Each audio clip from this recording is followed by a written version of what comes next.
Good morning.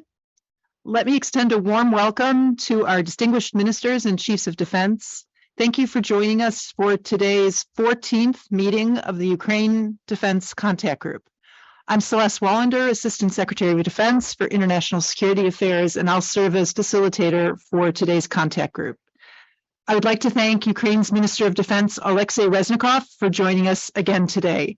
We value your presence and are looking forward to hearing your thoughts here shortly. So now please let me introduce Secretary of Defense Lloyd Austin to deliver opening remarks. Well, thanks, Secretary Wallander. Good day, everyone. Thanks for joining us for the 14th meeting of the Ukraine Defense Contact Group.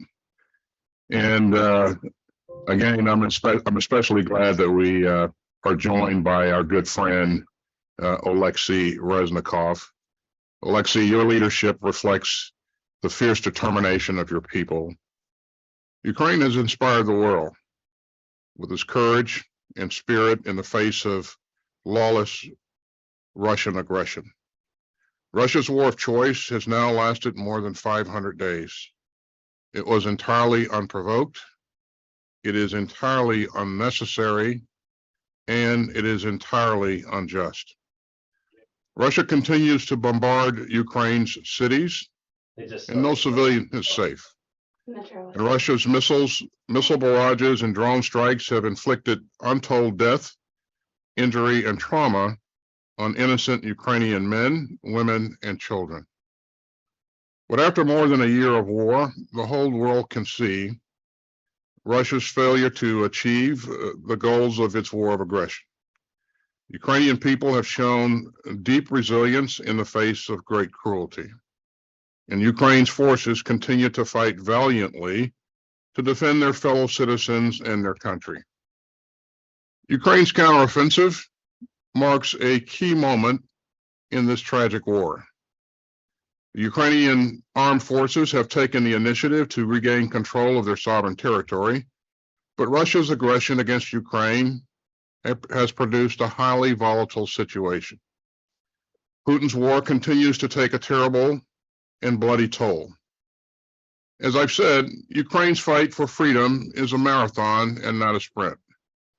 We've supplied Ukraine with critical capabilities such as air defense and ammunition, and we're not going to let up. So this contact group has come together again to stand up for some crucial shared principles: sovereignty, human rights, freedom, and a refusal to live in a world where big countries can just invade their peaceful neighbors and redraw borders by force. So make no mistake, we will continue to move heaven and earth to get Ukraine what it needs. And this contact group is an ongoing testament to our shared resolve. And we will continue to stand with Ukraine's defenders as we have since the start of Russia's indefensible invasion. And we will continue to provide Ukraine with what it needs and when it needs it. And the United States will continue to support Ukraine as it strengthens its capabilities and fights to live in freedom and security. We will continue to provide training, equipment, and support to the Ukrainian armed forces to help build a capable and professional Ukrainian military that can defend itself now and deter aggression in the future. Earlier this month, the United States provided another security assistance package for Ukraine valued at $800 million.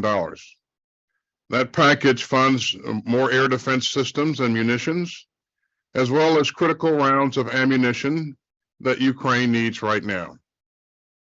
We're also providing more Bradleys and Strykers and Javelin anti-tank systems and mine clearing equipment. This package underscores President Biden's deep commitment to support Ukraine for the long haul.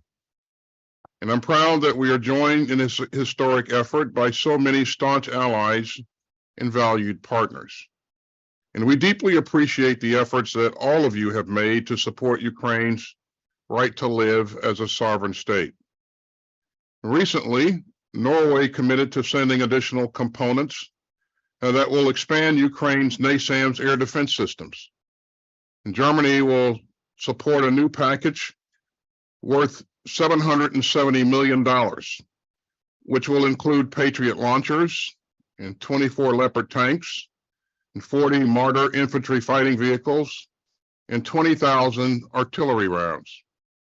In addition, France announced that it will provide Ukraine with Scalp long-range missiles, and Australia will send 70 additional military vehicles and much-needed artillery ammunition to Ukraine.